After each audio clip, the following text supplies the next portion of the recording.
This conference calls for rebuilding our world better.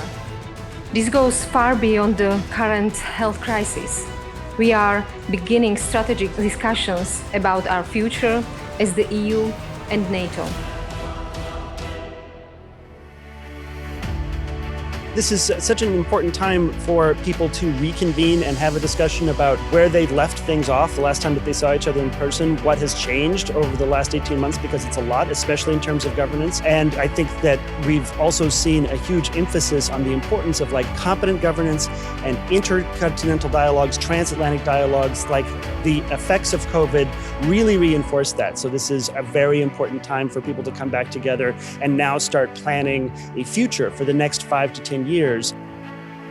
There is this kind of magic triangle that always has to be there in place, where is academia, where innovation happens, then also private sector, where again they're putting everything to use, and then we talk about the public sector where NATO is as well.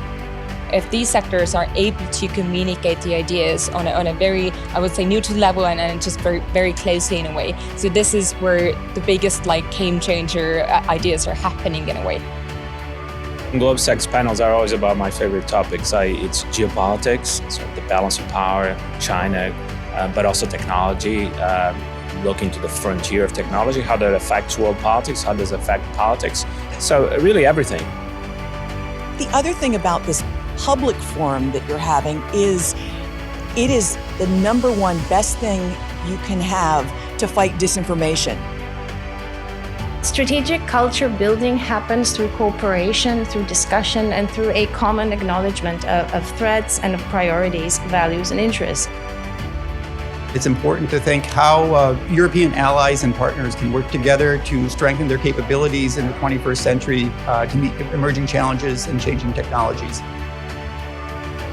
I think especially now, when we will talk about the post-pandemic economic recovery, I think it will be really interesting of how many politicians make this connection that what is happening at home also, of course, influences our foreign policy ambitions. So how do we want to be the European Union to behave in international affairs, and what is it supposed to achieve?